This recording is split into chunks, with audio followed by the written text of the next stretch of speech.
Forcément, tu suis ce cours, ça veut dire que tu as déjà entendu parler de fondation.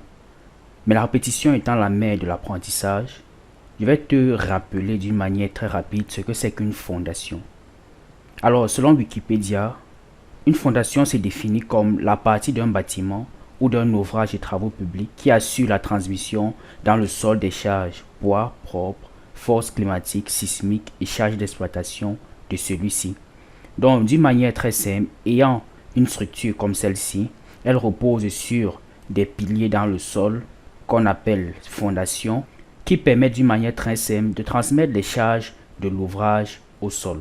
Il existe plusieurs types de fondations dépendant de deux paramètres principaux. La dimension de la base de la fondation. Donc si la base de la fondation est circulaire, alors B c'est le diamètre. Et si la base est rectangulaire, alors B c'est la largeur. Le type de fondation dépend aussi de l'encastrement équivalent.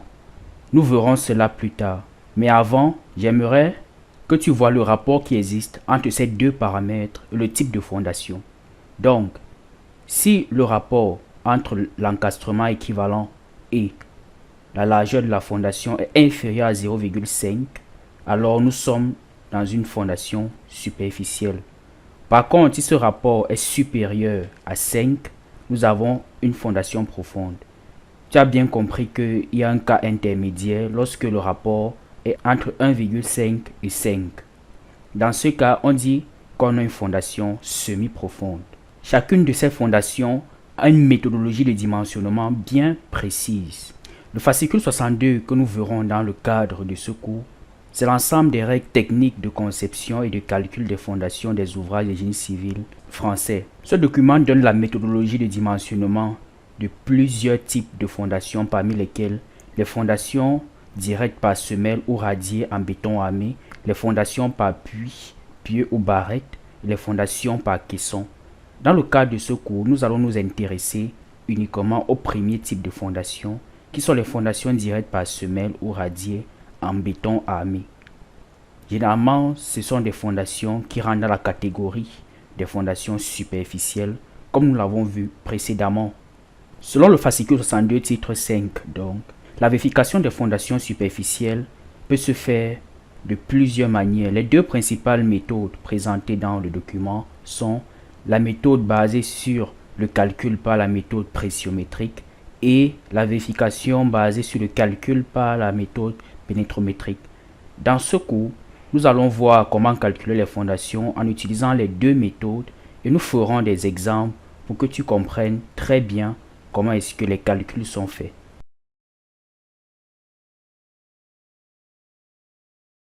Dans cette leçon, je vais te parler des différents types de sols proposés par le fascicule 62 titre 5 pour le dimensionnement des fondations superficielles.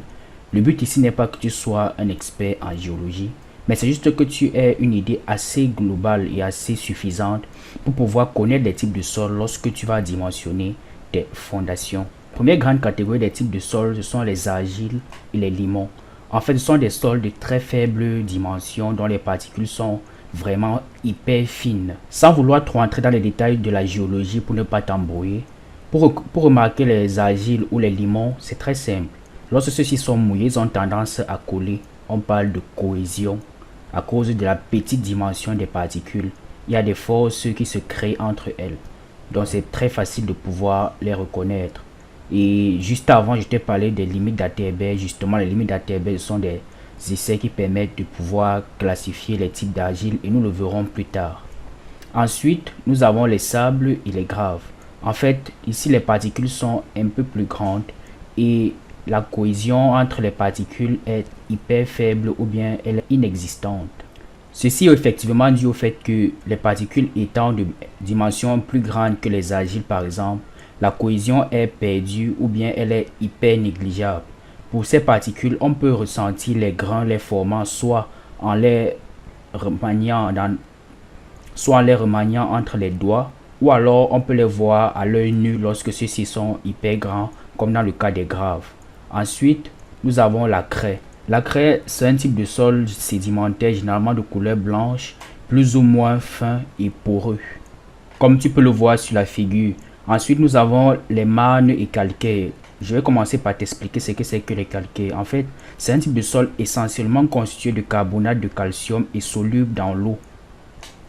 Sur ce schéma, ici sur la deuxième couche, on peut voir les calcaires. Et lorsque ce calcaire est mélangé avec de l'argile, lorsqu'il y a une forte proportion d'argile dans le calcaire, on parle de marne. C'est alors qu'on peut parler de marne ou bien de marno-calcaire en fonction des différentes proportions d'argile dans le calcaire. La dernière grande catégorie, ce sont les roches. Nous distinguons les roches du point de vue soit la formation ou bien la composition minéralogique ou en fonction de plusieurs autres paramètres géologiques. Donc cette figure ici à droite te présente les différents types de roches qu'on peut avoir, les roches ignimagmatiques intrusives, les roches éruptives, les roches sédimentaires et les roches métamorphiques. Évidemment, tu n'as pas besoin d'apprendre toutes ces roches par cœur. L'idée ici, c'est juste que tu aies, comme je l'ai dit dès le début, une idée globale sur ce type de sol. Lorsque tu vois une roche, tu dois pouvoir la distinguer par rapport au calcaire, tout simplement qui est un sol qui est fin ou alors un calcaire qui est solide. Tu dois pouvoir également distinguer la roche de l'argile, du sable, des graves et autres. Donc l'idée ici, c'est pour que tu puisses avoir vraiment une idée globale de ces grandes catégories de sol pour pouvoir choisir les paramètres que nous verrons ultérieurement dans le dimensionnement des fondations superficielles selon le fascicule 62 titre 5. Donc ici, nous avons un profil géologique où nous avons trois couches principales. La première couche est constituée d'un versant de sol brun et ensuite ce sol brun, d'abord, il est constitué de graves, de sable et de limon. C'est un mélange. Et ensuite, nous avons une couche de craie qui est de couleur plus ou moins blanche. Et enfin, nous avons un dépôt de sable verdâtre tout en bas. Donc voilà à quoi peut ressembler un profil géologique. Généralement, pour connaître le type de sol, le profil géologique d'un site en géotechnique, on ne procède pas des sondages carottés, ou bien dans le cas de l'essai pressiométrique, lorsqu'on fait un sondage préalable à un essai pressiométrique, on appelle ça des sondages semi-destructifs qui font remonter le sol remanié à la surface, et par identification visuelle, on peut savoir de quel type de sol il s'agit. Connaissant la profondeur, on peut établir le profil géologique. Ce tableau est un récapitulatif des différents types de sols selon le fascicule 62. Donc nous avons les argiles et limons qui sont catégorisés en trois types, les A, B et C, argile mou et limon mou, argile mou et limon mou. Et on peut les distinguer pour les essais pressiométriques lorsque la pression limite par exemple est inférieure à 0,7 pour le type A des argiles, ou bien lorsqu'elle est entre 1,2 et 2 pour le type B, ainsi de suite. Donc nous pouvons également les classifier en fonction des résultats d'essais pressiométriques, ou alors lorsqu'on utilise plutôt l'essai au pénétromètre statique, on peut les classifier en fonction de la résistance en pointe du pénétromètre QC. Donc comme nous l'avons vu dans la description des roches, elles peuvent aussi être des sols comme des calcaires, des schistes ou ayant des modules supérieurs à 50 mégapascales. Donc pour pouvoir classifier les différents types de sols, il y a plusieurs critères. Le premier critère, c'est la teneur en carbonate de calcium. Généralement, ça concerne les sols ayant une forte proportion de carbonate de calcium comme les calcaires, la craie. Mais également, lorsque le sol a les sols argileux et limon peuvent avoir une faible proportion de carbonate de calcium entre 0 et 10%. Les argiles marneuses ou limon marneux en ont également un peu plus, et ainsi de suite pour les autres types de sols. Le deuxième critère de classification est basé sur le résultat de limite d'Atterberg, où on peut avoir deux paramètres. Le premier paramètre, c'est l'indice de consistance qui est calculé comme étant la limite de liquidité moins la teneur en eau naturelle du matériau divisé par la limite de liquidité moins la limite de plasticité. Donc en fonction de cette valeur d'indice de consistance, on peut classer dans les sols plastiques. Si cette valeur est par exemple inférieure à 0, on peut dire que le sol est liquide, c'est-à-dire qu'il a tendance à couler comme de l'eau. Ou alors si cette valeur est supérieure à 1, on peut dire que le sol est très dur. Ça, c'est lorsqu'il est hyper sec. Donc nous avons les différentes valeurs là. Et la deuxième sous-catégorie, bien le deuxième paramètre issu des limites d'Atterberg par lequel on peut classifier les sols, c'est l'indice de plasticité. Et on se sert de cet abac pour pouvoir classifier les sols. Donc en ordonnée, nous avons cette valeur de l'indice de plasticité qui est tout simplement la différence entre la limite de liquidité et la limite de plasticité. Ces deux paramètres déterminés par les limites d'Aterber. Et avec cette valeur en ordonnée, on a également la limite de plasticité en abscisse et on peut placer le point dans notre graphe. Si le point se retrouve d'un côté ou de l'autre de notre ligne rouge ou bien la ligne noire foncée, on peut donc classifier le sol. Si par exemple le point se trouve sur cette zone, on peut dire qu'il s'agit de l'argile peu plastique. S'il se trouve plutôt de ce côté, on peut dire qu'il s'agit du limon très plastique. Donc nous avons la ligne rouge qui est appelée la ligne A et cette ligne verticale en gras qui permettent de pouvoir séparer les différentes zones et pouvoir classifier les sols. Et ceci c'est plus pour les sols fins comme les argiles ou bien les limons et tout autre sol de particules hyper faibles. Tout autre sol ayant des particules de dimension faible. Pour la classification des sols grainus, nous pouvons nous servir de cet arbre où en fonction des différents pourcentages qu'on obtient à chaque tamis lorsqu'on fait l'essai d'analyse granulométrique, on peut pouvoir s'orienter. Donc si on a moins de 50% d'éléments fins de dimension inférieure à 80 microns, alors nous avons les sols grainus. Ensuite, si sur cette proportion de sol ayant un diamètre supérieur à 80 microns, si on a plus de 50% qui est supérieur également à 2 mm, alors on dit qu'on a des graves. Et si sur cette proportion on a moins de 5% d'éléments qui sont inférieurs à 80 microns, alors on va dire que nous avons des graves propres. Si sur l'échantillon on a entre 5 et 12% d'éléments qui sont inférieurs à 80 microns, on a des graves de transition. Et si on a plus de 12% d'éléments fins mais inférieurs à 50%, alors on a deux possibilités. Soit nous avons les graves limoneuses ou nous avons les graves argileuses en fonction justement de la classification de la proportion inférieure à 80 microns tel que nous l'avons vu plus haut en se servant de limites d'Aterber. Donc la classification pour les sables suit exactement la même logique. Ensuite nous avons la classification des sols fins. Ici on a moins de 10% de matière organique et plus de 50% d'éléments fins de dimension inférieure à 80 microns. Donc dans ce cas on a des éléments fins. Et si on a moins de 3% de matière organique, alors nous avons les argiles ou limons. Donc dans ce cas on se refait au diagramme de plasticité que nous avons vu plus haut et on se sert de la limite de liquidité et de la limite de plasticité tel que nous l'avons vu sur le diagramme plus haut pour pouvoir classifier si on a de l'argile très plastique, l'argile peu plastique, le limon très plastique ou bien le limon plastique. Donc voilà comment est-ce qu'on peut classifier soit les sols fins ou bien les sols grainus suivant le fascicule 62 titre 5 pour pouvoir dimensionner les fondations superficielles.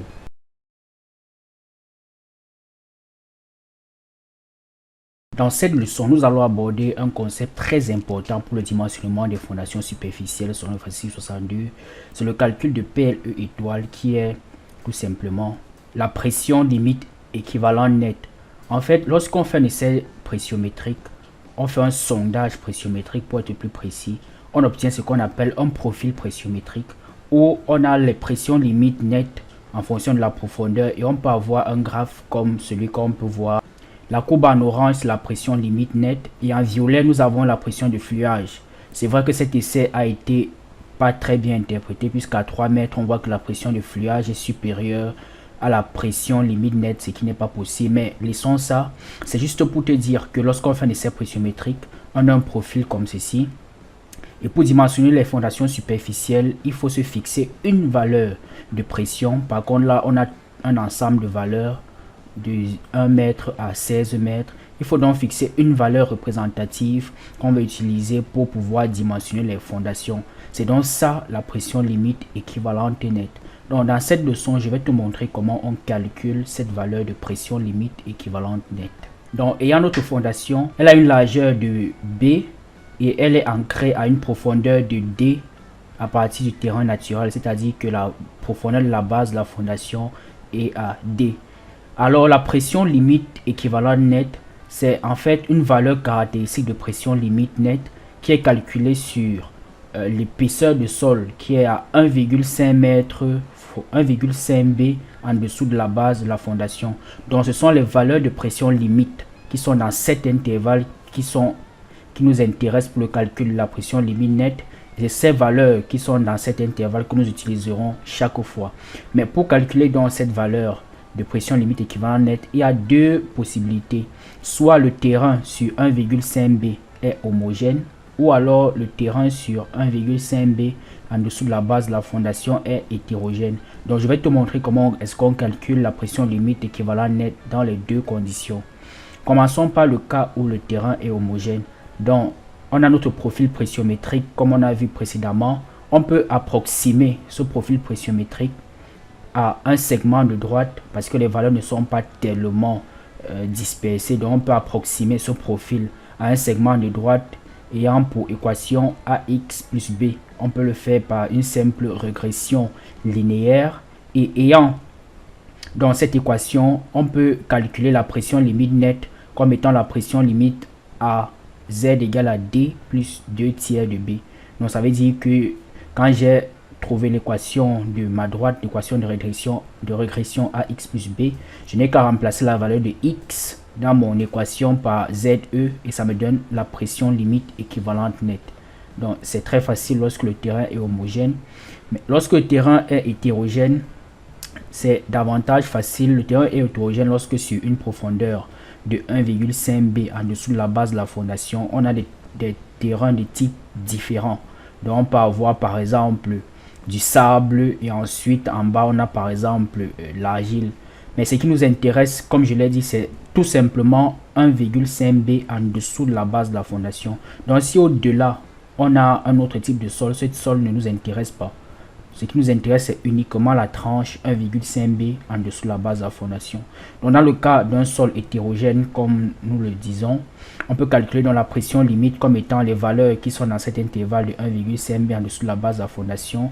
On peut faire la racine énième de toutes ces valeurs. Donc, si j'ai par exemple 5 essais pressiométriques que j'ai réalisés dans l'intervalle de 1,5 B en dessous de la base de la fondation, je vais faire la racine cinquième de ces 5 valeurs, du produit de ces 5 valeurs. Si j'ai 6 valeurs dans cet intervalle, je vais faire la racine sixième du produit de ces valeurs. Donc c'est comme ça qu'on calcule la pression limite nette en fonction des cas.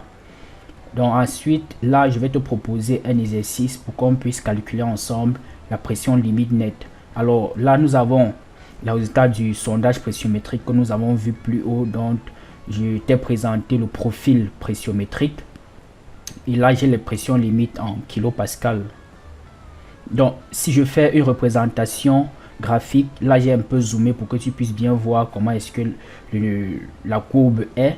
Donc, si je représente ma fondation, tu vois, là, je suis à 0 au terrain naturel et ma fondation est ancrée à 2 mètres de profondeur ici. Donc, si je prends par exemple une fondation superficielle qui a une base de 3 mètres, l'échelle horizontale, l'échelle verticale, ce n'est pas la même chose. Donc, c'est une fondation est ancrée à 2 mètres, une largeur de 3 mètres. Si je prends 1,5 B en dessous de la base de la fondation, alors l'épaisseur de sol en dessous de la base de la fondation qui m'intéresse, c'est cet intervalle-ci, c'est-à-dire 4,5 mètres. Donc, si je prends à partir du terrain naturel, j'ai 2 mètres d'abord, la profondeur d'ancrage, plus 4,5 mètres. Ça me fait 6,5 mètres. Donc, je vais m'intéresser aux valeurs de pression limite qui sont dans cet intervalle jusqu'à 6,5 mètres. Donc, je prends, il y a cette première valeur, cette deuxième, cette troisième, cette quatrième également, ainsi que cette cinquième valeur. Donc, on peut le voir sur les données juste ici. Voilà les valeurs qui sont considérées dans l'intervalle 1,5 B en dessous de la base de la fondation. Et nous pouvons voir ici, là, par exemple, que les valeurs de pression limite changent énergiquement lorsqu'on quitte de 2 mètres à par exemple ici 3 mètres. Donc cela peut nous permettre de dire que nous avons un terrain hétérogène puisqu'on n'a pas fait de classification. Normalement sur le terrain on doit faire on doit prélever l'échantillon pour faire une classification, mais juste en observant la courbe on peut déduire que nous avons deux types de terrains différents parce que là la résistance varie drastiquement.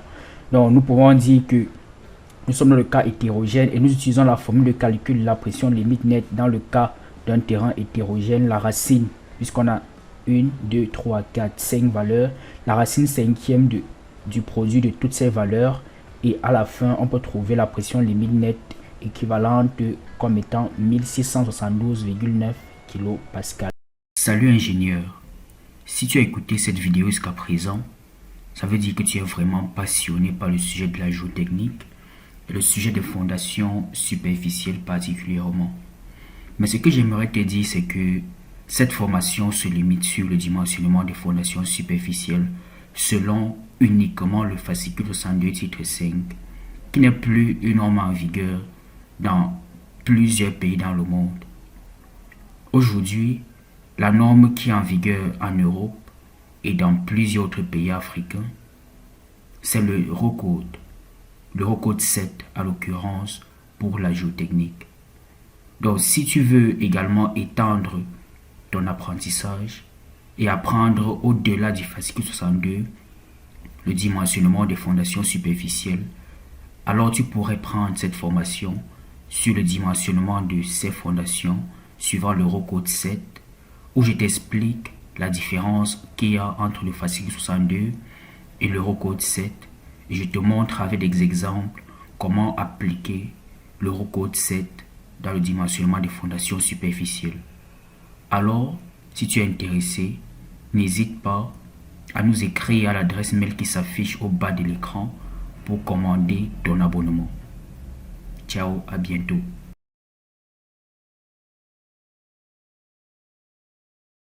Dans cette leçon, je vais te montrer le calcul d'un paramètre très important dans le fascicule 62 titre 5. Il s'agit du calcul de DE qui est en fait la profondeur d'encastrement destinée à tenir compte du fait que les caractéristiques mécaniques des sols de couverture sont généralement plus faibles que celles du sol porteur. Donc si je te montre en fait le schéma de la fondation, donc tu vois que DE en fait ça ne prend pas en compte toute la profondeur d'encastrement, mais ça va de la base jusqu'à une certaine hauteur dans le sol. Ça veut dire que le sol peut être de mauvaises caractéristiques et DE dans ce cas est inférieur à D. Donc DE se calcule avec la formule suivante, c'est l'intégrale de petit d à grand D. Grand D c'est la profondeur d'encastrement, je l'ai dit, de la base de la fondation, donc c'est la profondeur d'ici jusqu'à la surface. Et petit d en fait c'est la profondeur du mauvais sol. Si par exemple le sol en couleur marron est de mauvaises caractéristiques, alors petit d c'est la profondeur ou bien l'épaisseur de cette couche là. Donc si par exemple à la surface nous avons un sol, on va dire un sol végétal, on peut négliger cette épaisseur de sol là, ça sera donc l'épaisseur de petit d. Donc c'est cette intégrale PL étoile, c'est en fait le profil pressiométrique corrigé tel qu'on a vu dans le cours précédent pour le calcul de la pression limite équivalente. Donc c'est cette intégrale et PL étoile E c'est la pression limite équivalente. Donc DE se calcule avec cette formule. Pour t'aider à comprendre le calcul de DE, je te propose un exemple. Donc en prenant notre fondation, si on suppose qu'on a une épaisseur DE de 0,25 cm de sol de très mauvaise caractéristique, ça peut par exemple être la terre végétale, et si on prend la même fondation que nous avons vu dans le cours pour le calcul de la pression limite équivalente nette avec une base de 3 mètres et nous avons DE ici là qui est toujours égal à 2 mètres. Donc je te remets le même profil pressiométrique. On se rend donc compte qu'on peut calculer notre DE en considérant les valeurs de pression limite qui sont entre petit d, donc à ce niveau, et grand D qui est à ce niveau qui est 2 mètres. Donc on comprend que on va considérer toutes les valeurs qui sont entre 0,25 dans ce cas et 2 mètres. Et dans cet intervalle, nous avons deux valeurs de pression limite qui sont celle-ci et celle-ci. Donc nous allons calculer cette intégrale et calculer DE. Tu te rappelles forcément que dans le premier cours, nous avons vu comment calculer une intégrale d'une fonction dont on ignore l'équation analytique. Et c'est cette technique que nous allons utiliser. Nous allons nous servir d'un fichier Excel. Donc garde à l'esprit que nous nous servons uniquement de ces deux valeurs sur tout le profil pressiométrique parce que ce sont les valeurs qui sont entre petit d et grand D. Donc nous allons dans le fichier Excel. Rendu dans le fichier Excel, j'ai fait les calculs avant pour qu'on aille rapidement. Donc tu vois là, ici j'ai les données de ces pressiométriques, les mêmes données que nous avions représentées sur la courbe tout à l'heure. Donc ici j'ai la profondeur et ici là il y a la pression limite nette. Donc On a vu tout à l'heure que le calcul de DE se faisait uniquement sur deux valeurs qui sont entre 0,25 de profondeur et 2 mètres. Donc les seules deux valeurs qui sont dans cet intervalle sont celles-ci. L'idée est donc d'approximer chaque morceau de courbe comme étant des segments de droite d'équation y est égal à ax plus b. C'est ce qui est fait là. Donc je calcule a comme étant la pente delta y sur delta x, où ici y représente la pression limite nette et x représente les profondeurs. Donc tu vois, je fais delta y sur delta x et j'ai calculé les pentes pour tous les segments de droite constituant mon profil pressiométrique. Mais ce qui nous intéresse, c'est uniquement le premier segment parce que c'est le seul segment qui est entre 0,25 et 2 mètres. Tu te rappelles de tout à l'heure sur le graphique. Donc c'est cette valeur que j'ai utilisée, ces deux pentes que j'ai utilisées. On peut mettre ça par exemple en jaune. Donc le reste ne m'a pas intéressé parce que ce n'est pas dans l'intervalle. Ensuite, comme on a vu dans le calcul de l'intégrale en se basant sur l'approche par des rectangles, j'ai en fait pris mon intervalle qui va de 0,25 petit d à 2 et j'ai fait des incrémentations de 0,05. Donc le calcul de l'intégrale va de petit d à grand d. Petit d c'est 0,25 et grand d c'est 2. Ça veut dire que tu vois là en x c'est la profondeur, donc je vais de 0,25, je fais les incréments de 0,05, ça veut dire que la largeur de mes rectangles sera de 0,05. Donc là j'ai 0,25, je fais plus 0,05, je tombe à 0,3, je fais plus 0,05, je tombe à 0,35, ainsi de suite jusqu'à arriver à grand D qui n'est rien d'autre que 2. Et pour chacune des valeurs de x, je peux calculer y comme étant ax plus b. Et j'ai a, j'ai b et j'ai les différentes valeurs de x. Donc je peux calculer les différentes valeurs de y qui correspondent en fait à l'interpolation des valeurs de la pression nette.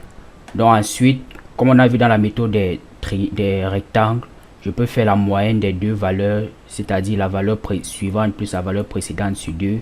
Ça me donne la hauteur, n'est-ce pas, du rectangle. Et ensuite, je peux faire le produit de la hauteur multipliée par la base, ça me donne l'aire du rectangle. Et je peux faire ainsi pour tous les rectangles qui constituent mon aire. Et en faisant la somme de toute cette valeur, ça me donne en fait l'intégrale. Faisant la somme de tous les produits, c'est-à-dire tous les aires de mes petits rectangles, ça me donne la valeur de l'intégrale. Et nous avons vu tout à l'heure que DE est égal à l'intégrale divisée par PLE dans la formule de tout à l'heure. Donc voici PLE et voici la valeur de l'intégrale. Je n'ai qu'à faire le ratio entre les deux et ça me donne DE. Donc tu vois, si tu as compris le cours sur le calcul de l'intégrale, le calcul de DE est très simple et nous trouvons à la fin DE égale à 0,43 mètres.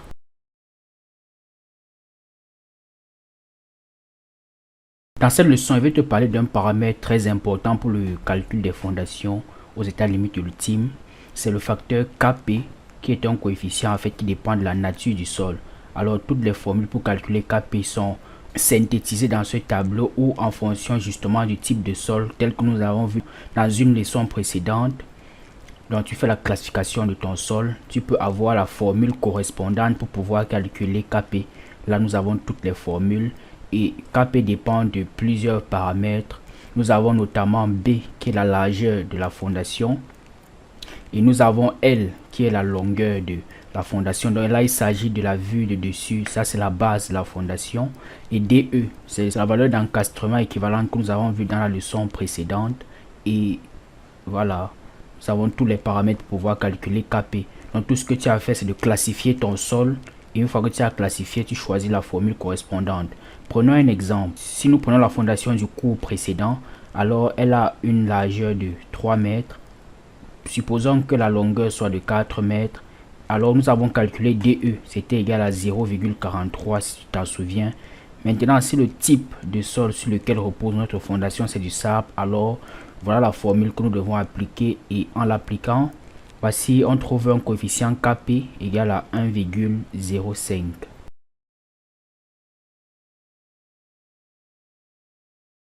La charge maximale que le sol peut supporter avant la rupture est appelée charge ultime et c'est noté Q indice U dans le fascicule 62 titre 5. Son calcul est très simple. Donc cette valeur de QU se calcule avec la formule suivante, Kp multiplié par PLE étoile plus Q'0 où QU c'est la charge ultime comme nous l'avons dit. Q0 c'est la contrainte effective du sol au-dessus de la base de la fondation. Ensuite nous avons PLE qui est la pression limite nette équivalente que nous avons vu dans l'un des cours précédents. Et nous avons enfin le facteur Kp que nous avons vu dans la leçon précédente. Donc le calcul de la charge ultime est assez simple selon le fascicule 62 une fois qu'on a déterminé tous les paramètres avant. Donc pour illustrer ceci, je vais faire un exemple pour que tu comprennes mieux. Donc en prenant le même facteur Kp que nous avons calculé dans la leçon précédente et avec la même valeur de PLE que nous avons calculé dans une leçon précédente, toujours en nous servant du profil pressiométrique que nous utilisons depuis, nous avions trouvé 1673 kPa. Et nous avions dit que notre fondation était ancrée à 2 mètres de profondeur. Alors en prenant un poids volumique du sol 20 kN par mètre cube, on suppose que la nappe est en dessous de la base de la fondation. Donc nous travaillons ici en termes de contrainte effective. Alors la contrainte effective justement au niveau de la base de la fondation peut se calculer tout simplement comme étant le poids volumique multiplié par la profondeur qui est D. Donc je fais 20 fois 2, ça fait 40 kPa. Et en faisant l'application numérique aussi simplement, je peux trouver finalement que la contrainte ultime c'est cette valeur 1797 kPa. Mais il faut noter que c'est une contrainte ultime théorique et nous verrons par la suite comment est-ce qu'on doit adapter cette valeur pour pouvoir obtenir une valeur pratique à considérer dans nos dimensionnements.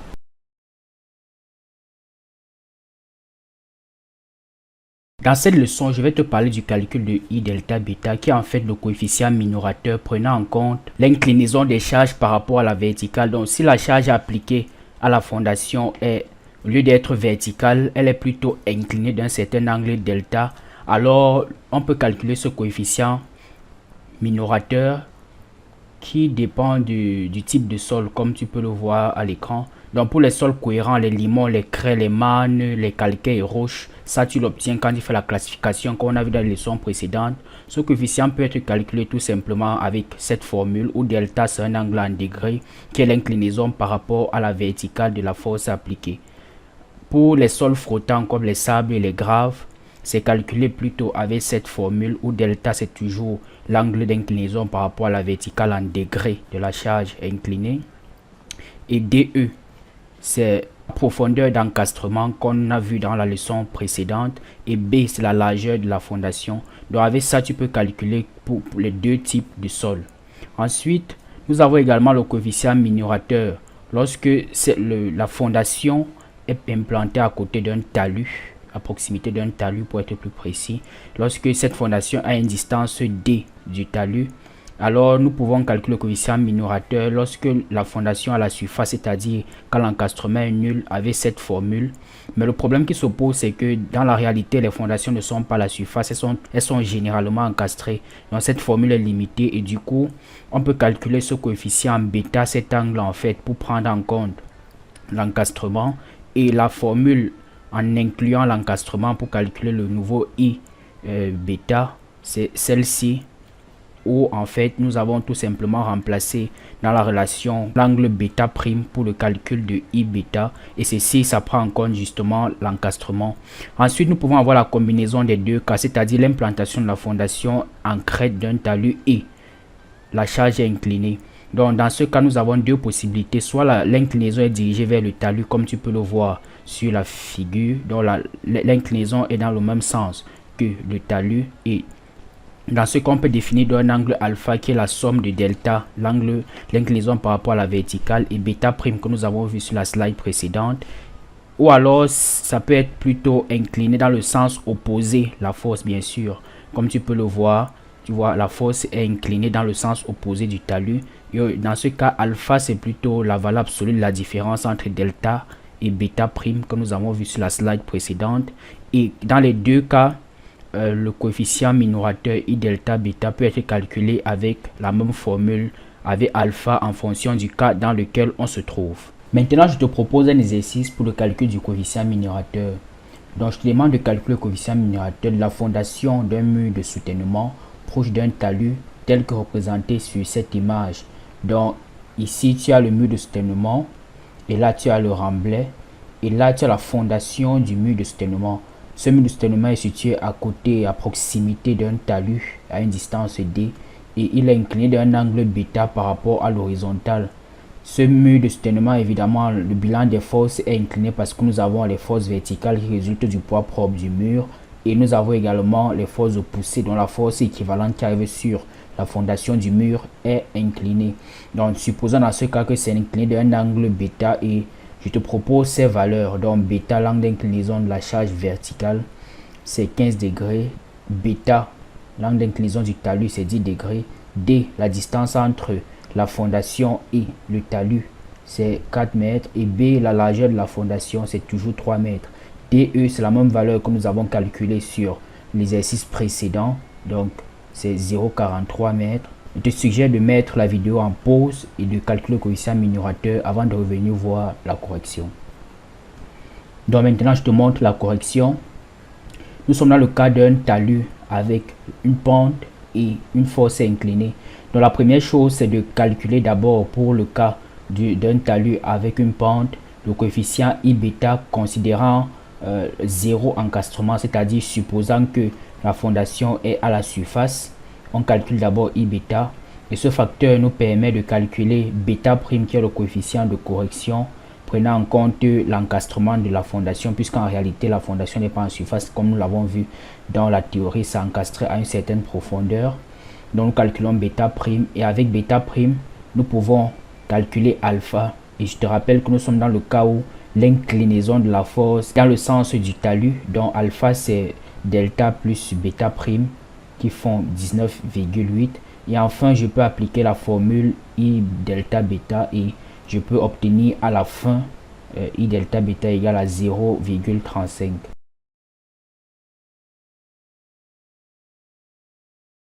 Dans cette leçon, je vais introduire un concept très important, c'est sur les actions. Les actions sont des forces extérieures qui s'exercent sur un ouvrage. Nous avons plusieurs types d'actions, parmi lesquelles les actions permanentes qu'on note généralement en grand G. Elles sont toujours présentes pendant toute la durée de vie de l'ouvrage. Par exemple, le poids propre de la fondation. La fondation sera toujours là, donc son poids sera toujours là. Par exemple, également la poussée des terres sur un mur de soutènement. Il y aura toujours un remblai, donc il y aura toujours la poussée des terres. Nous avons aussi les charges variables qu'on note généralement Q. Ce sont les charges qui ne sont pas toujours présentes. Par exemple, les charges d'exploitation d'un bâtiment. Aujourd'hui, on peut avoir les meubles dans un bâtiment et demain, on peut les enlever. Donc, les charges ne sont toujours pas présentes. Et enfin, nous avons les charges accidentelles. Celles-ci se produisent occasionnellement. On peut avoir, par exemple, le choc d'une voiture sur une pile d'un passage à niveau ou bien un séisme ou bien le choc d'un bateau, par exemple, sur une pile de pont. Donc voilà les trois grandes catégories d'actions que nous pouvons retrouver dans le fascicule 62 titre 5. Pour un ouvrage donné, il n'y a pas un seul type d'action qui s'exerce, mais il y en a plusieurs. C'est pour ça qu'on parle de combinaison d'actions. Pour chaque combinaison d'actions, il y a lieu de considérer là où les situations pouvant s'avérer les plus défavorables vis-à-vis de la sollicitation recherchée. Donc, exemple, si on veut obtenir la force normale maximale exercée, on doit maximiser les actions verticales exercées sur notre fondation. Donc nous avons plusieurs types de combinaisons de charges. Nous avons les combinaisons aux états limites ultimes et les sous-combinaisons que nous pouvons avoir. C'est la première, c'est la combinaison fondamentale. Nous avons cette longue équation, mais elle est très simple. Je vais t'expliquer la signification de chaque paramètre. Donc S en fait c'est l'effet recherché, la sollicitation recherchée. Ça peut être par exemple l'effort normal, ça peut être le moment fléchissant ou bien ça peut être la poussée. Ensuite nous avons G max qui représente les actions permanentes défavorables. Nous avons G min qui représente les actions permanentes favorables. Et nous avons GW qui représente en fait les actions de pression statique de l'eau dans la situation considérée. Donc s'il y a une nappe phréatique, c'est la poussée des... Ensuite nous avons GSN qui représente les actions éventuelles de frottement négatif. Donc ça c'est pour les fondations profondes, ça ne concerne pas le dimensionnement des fondations superficielles. Ensuite nous avons GSP qui représente les actions éventuelles de poussée latérale. Ça c'est pour le cas par exemple des ouvrages de soutènement où il y a les poussées des terres. Ensuite, nous avons FW qui représente les actions dynamiques dans la situation considérée. Tu peux imaginer par exemple un bateau se déplaçant à une certaine vitesse et les vagues que ça entraîne exercent par choc des charges dynamiques sur les piles d'un pont par exemple. Et nous avons enfin Q1 qui représente la valeur caractéristique de l'action variable de base, et phi0 QIK qui représente la combinaison des actions variables d'accompagnement. Donc voilà toutes les différentes forces que nous avons dans cette équation, mais je ne te demande pas de les retenir parce qu'il faut juste comprendre comment les utiliser. Ce que tu dois comprendre en fait, c'est que quand tu veux évaluer une sollicitation, c'est une fonction de tous ces paramètres. Et comme on va le voir dans un exemple après, il n'y a pas toujours tous ces paramètres. Les autres paramètres à considérer, nous avons ici les facteurs partiels de sécurité gamma GW. Voilà ces deux valeurs, 1 si la pression de l'eau est favorable ou bien 1,05 si la pression de l'eau est défavorable. Nous avons le facteur partiel de sécurité gamma FW appliqué sur l'action hydrodynamique, donc c'est égal à 1,2 ou 0,9. Le choix d'être fait afin d'avoir la sollicitation la plus défavorable. Ensuite, nous avons gamma SN, nous avons dit que ça ne concernait pas les fondations superficielles parce que ce facteur de sécurité affectait sur la force liée au frottement négatif. Nous avons également gamma SP. Et enfin, nous avons gamma FQ1 qui représente en fait le facteur de sécurité affecté sur la charge variable principale. Et enfin, là, nous avons les valeurs de phi0, phi1 et phi2. Donc ça, c'est pour la combinaison fondamentale. Ensuite, nous avons la combinaison accidentelle avec cette équation où, en plus des forces que nous avons vues précédemment, il y a FA qui est la force accidentelle qui s'augmente. Donc c'est la valeur nominale de la force accidentelle. Et nous avons vu sur la slide précédente les valeurs de phi1 et de phi2. Ensuite, nous avons la combinaison vis-à-vis de la stabilité d'ensemble avec cette équation où nous avons déjà vu tous les différents paramètres qui entrent dans cette équation. Ensuite, nous avons la combinaison aux états limites de service maintenant. Et nous avons plusieurs types de combinaisons. La première, c'est la combinaison rare. Et la première chose que tu remarques évidemment, c'est qu'il n'y a plus les facteurs partiels de sécurité. Ils sont tous égaux à 1 dans ce cas. Et nous avons déjà dit ce qui a été phi0. Ensuite, nous avons la combinaison fréquente et voilà l'équation qu'il faut adopter pour le calcul de la sollicitation dans cet état limite ultime. Et enfin, nous avons la combinaison quasi permanente. Donc voilà en gros les combinaisons qu'il faut connaître pour pouvoir dimensionner les fondations superficielles selon le fascicule 62 titre 5. Maintenant, je vais introduire un paramètre très important, c'est le calcul de QRF qui est la contrainte conventionnelle de référence transmise au sol par la fondation. C'est une valeur très importante et on verra pourquoi par la suite. La formule de calcul de QRF est très simple, c'est NED divisé par B' fois L' où NED en fait c'est la sollicitation telle qu'on a vu dans les combinaisons tout à l'heure et c'est NED représente la charge verticale normale appliquée en fonction des combinaisons. B' représente la largeur réduite de la fondation et L' représente la longueur réduite de la fondation. Pour mieux comprendre le calcul de QRF, je te propose ce schéma. Si on considère la charge normale qui s'applique avec une certaine excentricité sur la base de la fondation, alors on constate que toute la fondation ne travaille pas en compression. Il y a une partie qui travaille en traction, ça veut dire qu'elle a tendance à se soulever. Or, ce qui nous intéresse, c'est uniquement la partie qui travaille en compression, où on appelle cette largeur B'. Parce que le sol ne travaille pas en traction. Donc sur toute cette fondation, c'est uniquement cette partie-ci qui va nous intéresser pour le calcul de la capacité portante.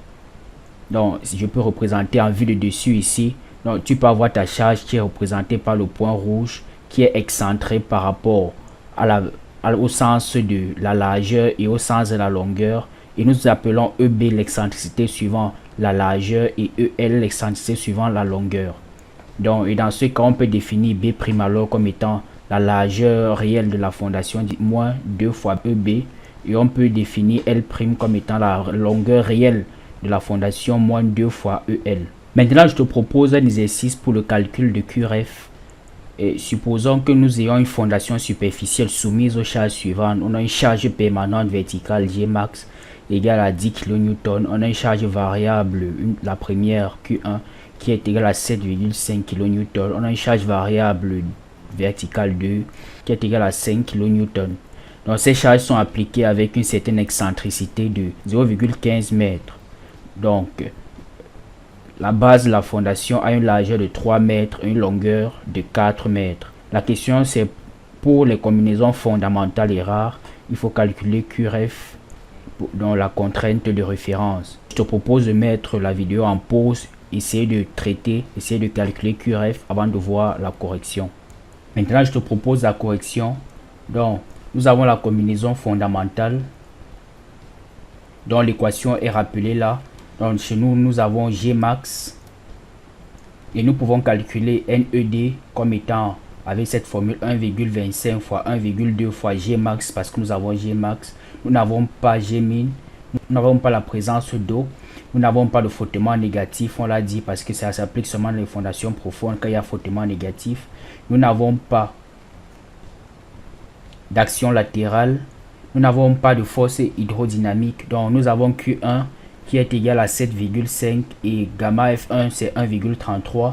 Ensuite nous avons Q2 qui est égal à 5. Donc voici l'expression que nous avons adoptée dans ce cas. Et lorsque nous calculons NED, ça nous donne 29,25. Ensuite, nous avons la largeur, puisqu'on a dit qu'il y avait une excentricité suivant le sens de la largeur de 0,15. B' devient donc B moins 0,15 qui est égal à 2,85. Et on peut voir ça sur le schéma. Nous avons également L', puisqu'il n'y a pas d'excentricité dans le sens de la longueur, donc L' reste égal à L. Et enfin, on peut calculer la contrainte de référence avec cette formule. En remplaçant NED par sa valeur, B' par sa valeur et L' par sa valeur, et on trouve 2566.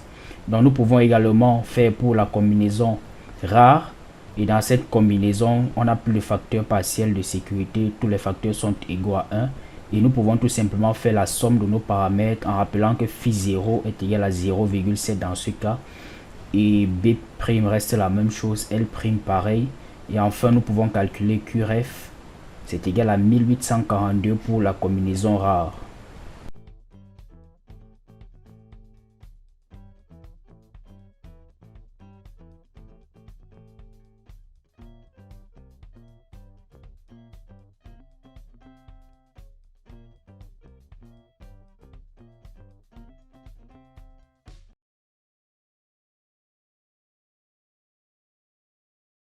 Dans cette leçon et dans les leçons suivantes, je vais te montrer les différentes vérifications demandées par le fascicule 62 pour les fondations superficielles. La première chose, c'est l'ensemble des vérifications à l'état limite ultime. Donc là, nous avons la stabilité au poinçonnement à vérifier. Nous avons la stabilité au renversement qui consiste à limiter l'excentricité. Et nous avons la stabilité au glissement. Ensuite, nous avons un deuxième ensemble de vérifications, cette fois-ci aux états limites de service. Et là, nous avons la vérification du tassement. Nous avons la stabilité au poinçonnement encore avec des paramètres spéciaux liés aux états limites de service. Et nous avons l'état limite de décompression du sol. Donc nous allons voir ces 6 vérifications. Donc commençons par la stabilité au poinçonnement. Là, il faut tout simplement vérifier que Q'ref, la contrainte de référence que nous avons vu précédemment, est inférieure à cette expression, où Q' U moins Q0, cette expression-ci est tout simplement égale au coefficient de portance Kp multiplié par la pression limite équivalente nette que nous avons vu dans les leçons précédentes. Comme nous l'avons dit, QRF c'est la contrainte de référence et I delta c'est le coefficient minorateur tenant compte de l'inclinaison de la charge et de la géométrie. Nous l'avons vu dans une leçon précédente. Gamma Q c'est un facteur de sécurité. Donc pour la stabilité au poinçonnement à l'état limite ultime, ce facteur de sécurité est égal à 2. Et enfin, dans ce cas, aux états limites ultimes, QRF est calculé pour la combinaison d'actions fondamentales et accidentelles. Donc si tu n'as pas vu le cours sur la combinaison des charges, je t'invite à partir de regarder parce que ça sera très important pour la suite. Donc je te propose ici un exemple de vérification de stabilité au poinçonnement. Je te rappelle la formule de calcul. Donc supposons que nous calculions d'abord la différence Q'U moins Q0 avec les mêmes données d'exercice que nous avions traitées dans les leçons précédentes. Nous avions calculé Kp égale à 1,05 et nous avons calculé la pression limite nette équivalente égale à 1673. Donc en faisant le produit, je trouve que cette différence-ci, ça me donne 1756,6 kPa. Ensuite, pour l'état limite ultime, la combinaison fondamentale qui correspond à l'une des combinaisons acceptables pour la vérification aux états limites ultimes, nous avions trouvé la contrainte de référence égale à 2566 kPa et En calculant toute cette longue expression, je remplace chaque paramètre par sa valeur. Donc gamma q c'est 2, cette différence ici c'est 1756, voilà ça.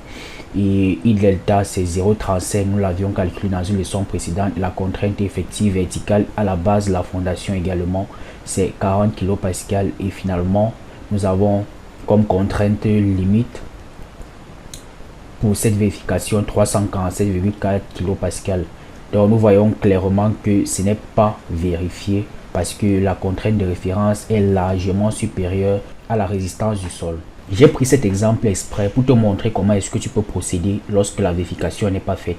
Parce que dans le cas contraire, lorsque la vérification est faite, les choses seront très faciles. Par contre, l'ingénieur, son travail, c'est de pouvoir trouver des solutions quand la vérification ne marche pas. Donc, je te propose ici là quelques solutions. Si nous reprenons le schéma que nous avions vu dans les leçons précédentes, ici nous voyons que nous avions supposé que notre fondation était à 2 mètres de profondeur, donc c'était dans un sol de mauvaise caractéristique. Là nous voyons la pression limite est relativement faible. Donc comme solution que nous pouvons adopter justement, c'est de pouvoir faire descendre notre fondation à cette profondeur de 3 mètres. Là nous voyons que les pressions limites sont relativement élevées à partir de cette profondeur, dont la résistance à cette profondeur doit être plus forte. À partir de là, donc nous faisons descendre notre fondation à 3 mètres. Ici c'était à 2 mètres. On fait passer du mauvais sol au sol de caractéristiques meilleures. Voici la première chose que nous pouvons faire. La seconde chose, c'est tout simplement augmenter la largeur de la base de la fondation. Donc voilà deux solutions que je te propose. Et tu peux refaire l'exercice à 0 en prenant par exemple B égale à 4 mètres et tu mets la fondation à 3 mètres de profondeur et tu refais les calculs. La deuxième vérification à faire, c'est la stabilité au renversement. Dans ce cas, il faut se rassurer que S' est supérieur à 0,1S ou comme nous l'avons vu à la leçon précédente, S' c'est la surface comprimée sous la fondation et S est la surface totale de la fondation. Donc nous savons que nous avons une surface comprimée différente d'une surface totale lorsque nous avons la charge verticale appliquée avec une excentricité. Donc dans ce cas, S' c'est le produit entre B' qui est la largeur en excluant 2 fois l'excentricité fois L', qui est la longueur excluant 2 fois l'excentricité, tandis que S c'est le produit de la longueur réelle multipliée par la largeur réelle.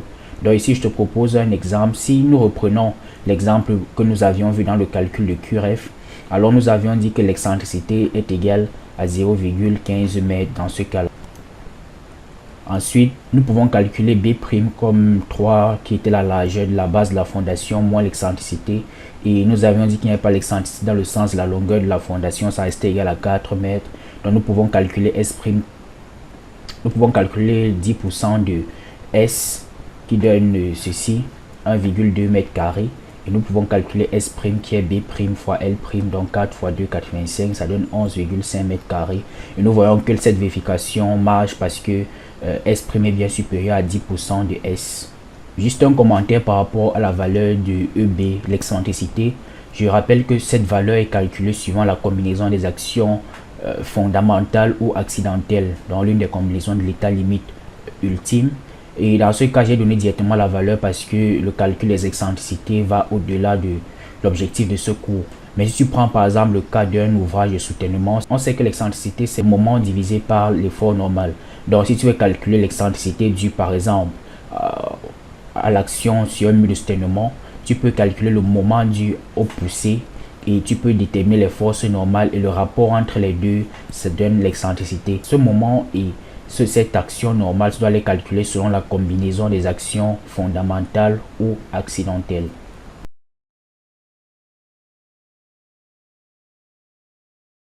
Dans cette leçon, je vais te parler d'une autre vérification à l'état limite ultime pour les fondations superficielles. Il s'agit de la stabilité au glissement. Donc, il faut tout simplement vérifier cette expression. HD doit être inférieur à VD tangente phi sur gamma G1 plus C' fois A' sur gamma G2 où HD et VD représentent les composantes de calcul horizontal et vertical de l'effort appliqué. Donc ça c'est pour les combinaisons accidentelles ou bien fondamentales. Nous avons A' qui est la surface comprimée sous la base de la fondation. Et nous avons phi' et C' qui représentent respectivement l'angle de frottement interne et la cohésion. Enfin, gamma G1 et gamma G2, ce sont des facteurs partiels de sécurité égal à 1,2 et 1,5. Pour illustrer cette section, je te propose un exemple. Donc, supposons que nous reprenions notre cas de mur de stènement que nous avions vu précédemment dans une autre leçon. Alors, le mur est bien sûr soumis à deux charges principales, à deux types de charges principales pour être plus précis. Nous avons les charges horizontales liées aux poussées et nous avons les charges verticales liées au poids propre du mur de stènement, également l'interaction entre le sol et la structure. Donc, nous avons ces deux valeurs. Mais je ne vais pas te montrer comment ces valeurs sont calculées d'une manière explicite dans ce cours parce que ça va au-delà de l'objectif visé. Donc dans ce cas, je te propose directement deux valeurs de HD et VD. Donc on prend HD égale à 15 kN et VD égale à 45 kN. L'angle de frottement interne 30 degrés. Et la cohésion, pour se mettre du côté de la sécurité, nous prenons 0. Donc avec ces valeurs, nous pouvons faire un calcul très facile. C' étant égal à 0, cette expression-ci est égale à 0. Et nous restons tout simplement avec VD qui est 45 tangente 30 plus divisé par 1,2. Donc ça nous donne 21,65 kN. Donc comme je t'ai dit, HD c'est la somme de toutes les forces horizontales qui s'appliquent sur notre ouvrage. Ça peut être n'importe quel type d'ouvrage. Et pour le calcul, on se sert de l'une des combinaisons fondamentales ou accidentelles. VD c'est pareil, c'est la somme de toutes les forces verticales qui s'appliquent sur notre fondation. Et pour calculer, on se sert de l'une des combinaisons, soit la combinaison fondamentale ou accidentelle, parce que ce sont les combinaisons à considérer aux états limites ultimes. La dernière vérification à l'état limite ultime pour les fondations superficielles, c'est la stabilité d'ensemble. Il s'agit tout simplement de faire un calcul de stabilité des talus avec les paramètres de cisaillement réduits, dont la tangente de l'angle de frottement interne, la tangente de calcul, elle est égale, il y a un signe égal ici, à l'angle de frottement interne réel divisé par 1,2. Voilà. Et la cohésion de calcul, c'est la cohésion réelle déterminée par les essais de cisaillement ou triaxial, divisé par 1,5. Donc c'est avec ces paramètres réduits qu'on fait une étude de stabilité des talus. Mais l'étude de stabilité des talus va au-delà de l'objectif de ce cours. Tout ce que tu dois savoir, c'est qu'il y a deux grandes familles d'études de stabilité des talus. Il y a l'étude par la méthode d'équilibre limite et l'étude par la méthode des éléments finis. L'étude de stabilité des talus, c'est une notion assez large et ça fait l'objet d'un autre cours différent de celui-ci. Donc si tu veux apprendre à faire l'étude de stabilité des talus en te servant des logiciels requis, parce que c'est quelque chose de assez vaste en termes de calcul, je t'invite à suivre cet autre cours sur la stabilité des talus.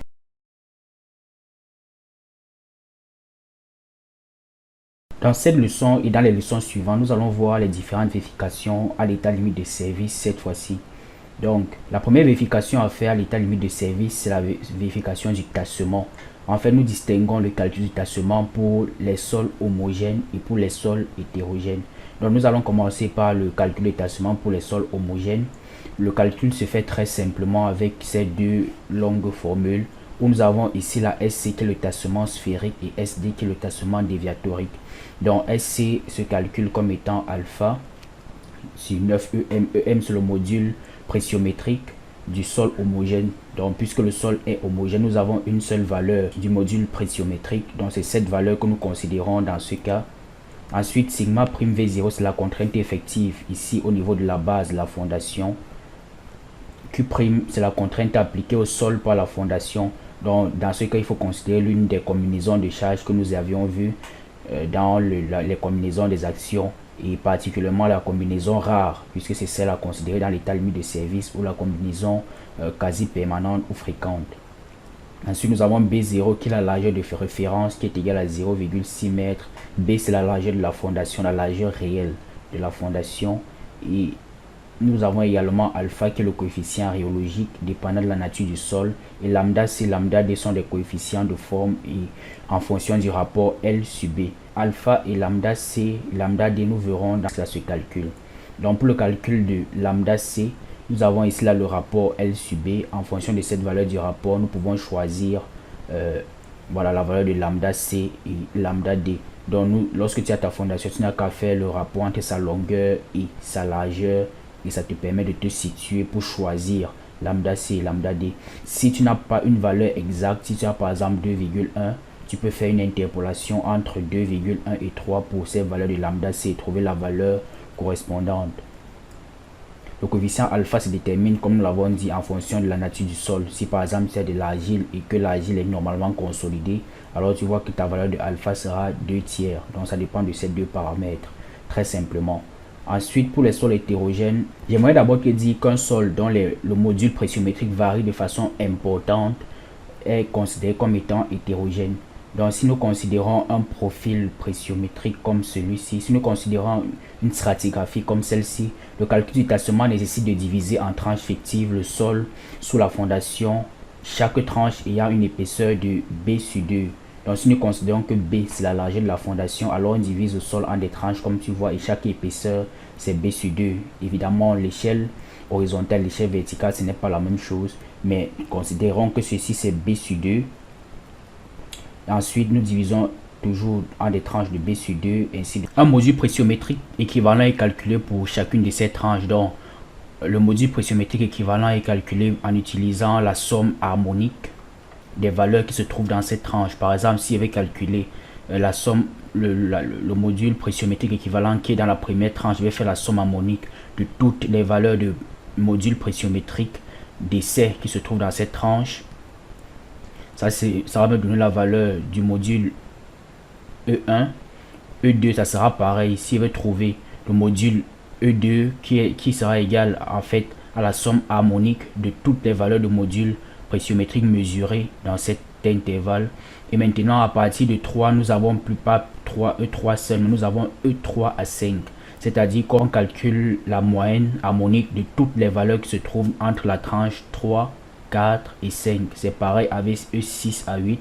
On calcule la somme harmonique de toutes les valeurs qui se trouvent dans la tranche 6, 7 et 8. Et pareil avec 9, 16. On calcule la somme harmonique de toutes les valeurs qui se trouvent entre les tranches 9 et la tranche 16. Il s'agit des sommes harmoniques parce que le but en fait c'est de pouvoir rapporter le sol hétérogène à un sol homogène avec des modules pressiométriques équivalents. On définit ainsi deux modules pressiométriques équivalents. EC qui est le module de la partie sphérique, donc c'est égal à E1, l'ensemble des sommes harmoniques de toutes les valeurs de module pressiométrique mesurées dans la tranche 1, et ED c'est le module déviatorique qui se calcule avec cette formule. Donc E1 c'est l'ensemble des sommes harmoniques des valeurs qui se trouvent dans la tranche 1, pareil pour E2, E3, 4, E3, 5, ainsi de suite. Donc voici comment est-ce qu'on calcule le module déviatorique et le module sphérique. Donc comment calculer E3,5 par exemple? Pour calculer E3,5, comme je l'ai déjà dit, je le répète, c'est la somme harmonique de toutes les valeurs qui se trouvent dans la troisième tranche, la quatrième tranche et la cinquième tranche. Donc on fait la somme des inverses, et ici c'est le nombre de valeurs qu'on a dans toutes ces tranches là. Donc c'est pareil pour E6 à 8. Maintenant, il y a plusieurs possibilités. Si l'essai s'arrête avant qu'on atteigne une profondeur requise pour avoir E9 à 16, donc dans ce cas, E9 à 16 ne peut être calculé. Donc, on calcule le module déviatorique avec cette formule où il n'y a pas E9 à 16.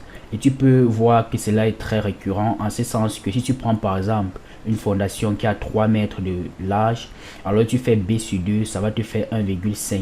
Donc, si tu prends E9 à 16, tu dois faire B sur 2 qui est 1,5 fois 16 et ça te donne 24 mètres. Donc ça veut dire que pour que tu puisses calculer E9 à 16 pour une fondation qui a une largeur de 3 mètres, il faut que l'essai aille jusqu'à au moins 24 mètres.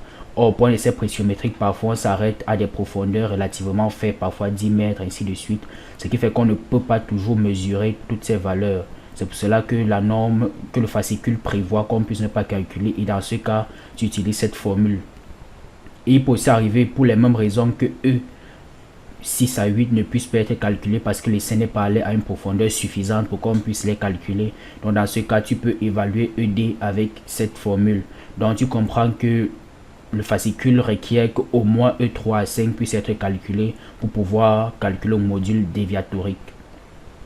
Donc ensuite, nous pouvons calculer le tassement avec cette formule.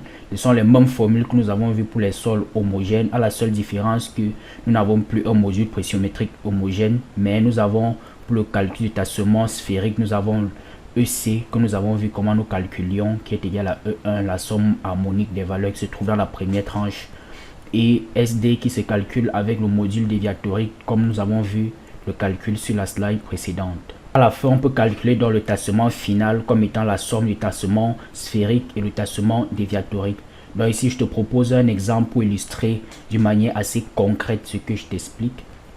Donc ici, tu as une fondation, la même fondation que nous voyons depuis le début de ce cours, avec une largeur de 3 mètres et ça a été divisé en des tranches de B sur 2, c'est-à-dire 1,5 mètre. Donc l'axe vertical est à l'échelle, ici on a 0, ici la fondation est ancrée à 2 mètres.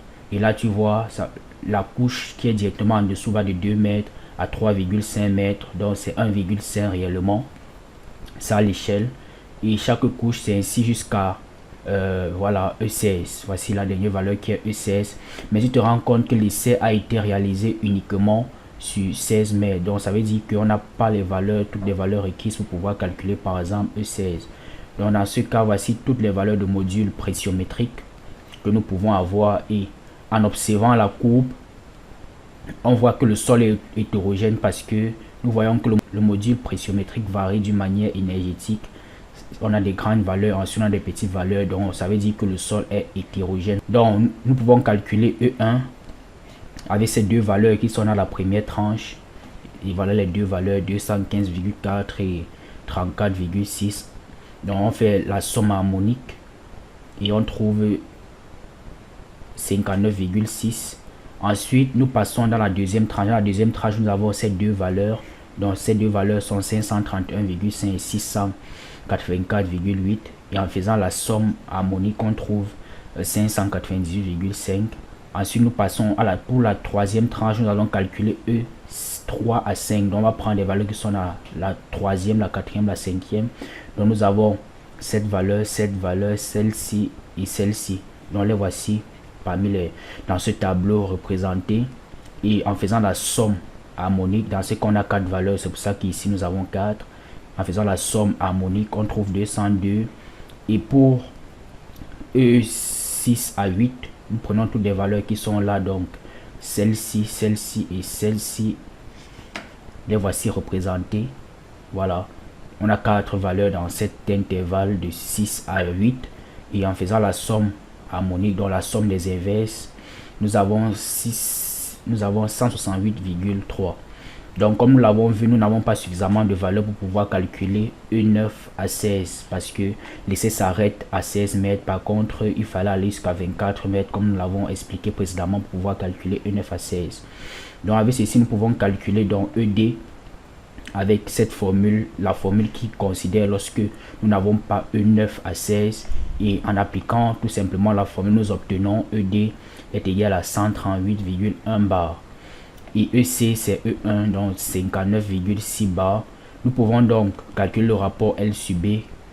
La longueur de la fondation, je rappelle, c'était 4 mètres. Donc nous faisons 4 sur 3 qui est la largeur, ça fait 1,33. Donc nous voyons que notre valeur de L sur B est entre 1, qui est la valeur correspondant au carré, et 2. Donc nous faisons une interpolation et par interpolation entre 1,1 et 1,2, on trouve lambda C égale à 1,13. Et en faisant une interpolation entre 1,12 et 1,53, on trouve lambda D égale à 1,25. Ensuite, si nous considérons le limon et nous considérons que le sol est surconsolidé ou très serré, alors nous trouvons le coefficient rhéologique alpha est égal à 2 tiers. Donc avec cela, nous rappelons les valeurs du module sphérique et du module déviatorique et nous pouvons appliquer la formule pour le calcul du tassement. Donc ici, je rappelle que la charge à appliquer, c'est la charge que nous avions obtenue pour la combinaison rare parce qu'il s'agit de la vérification aux états limites de service. La contrainte effective verticale, justement, c'est 40 kPa. Comme nous l'avons vu, notre fondation est à 2 mètres et on avait considéré un poids volumique de 20 kN. Ainsi, on trouve un tassement sphérique de 0,015 mètres et un tassement déviatorique de 0,059 mètres. Et en faisant la somme des deux, on trouve un tassement final de 0,134 mètres, soit 13,4 cm.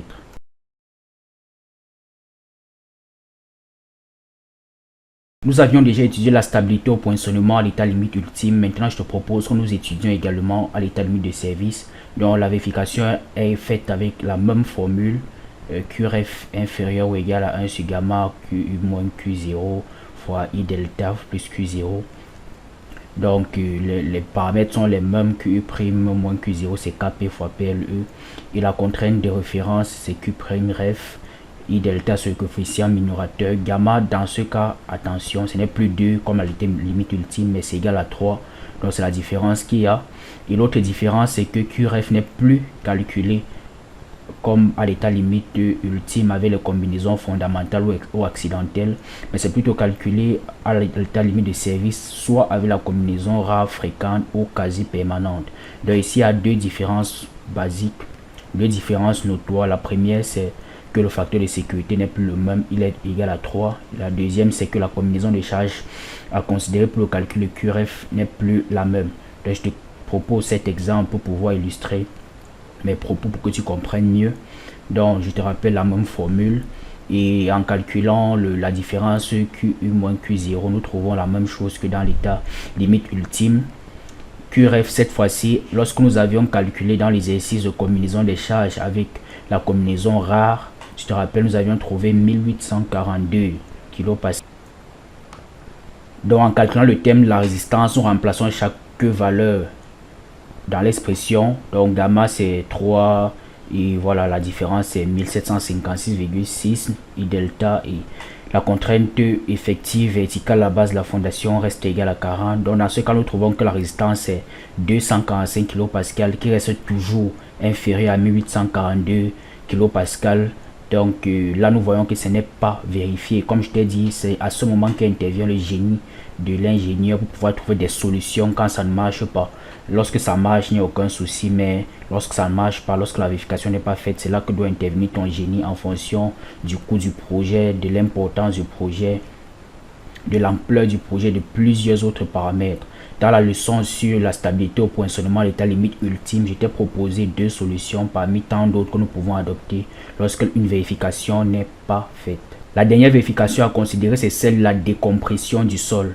Donc ici, il faut se rassurer que S', qui est la partie comprimée du sol, est supérieure à 75% de la surface totale. Donc les combinaisons d'actions ici à considérer pour le calcul de l'excentricité sont celles à l'état limite de service, donc les combinaisons rares, fréquentes ou quasi permanentes. Et S', comme je l'ai dit, reste toujours la surface comprimée sous la fondation, S la surface totale. S' est calculé à la même formule, sauf que ici, là, pour calculer B', il faut considérer le E' avec la combinaison fondamentale ou rare ou quasi. Comme je l'ai dit, E' dans ce cas, E'B et E'L sont calculés avec les charges obtenues de la combinaison des états limites de service. Pour conclure ce cours sur le dimensionnement des fondations superficielles par le fascicule 62 titre 5, j'aimerais te dire que les règles énoncées dans le fascicule 62 titre 5 correspondent à des schémas de calcul valables dans la plupart des cas usuels de fondation. Mais pour les fondations à structure complexe ou lorsque les sols ont un comportement inhabituel, par exemple lorsque nous avons les sols artificiellement consolidés ou renforcés, des analyses spécifiques sont nécessaires. Donc j'espère que tu auras bien compris comment les fondations superficielles se dimensionnent selon le fascicule 62 titre 5. Et si tu as quelques questions, tu peux nous les poser sur nos réseaux sociaux. Ciao.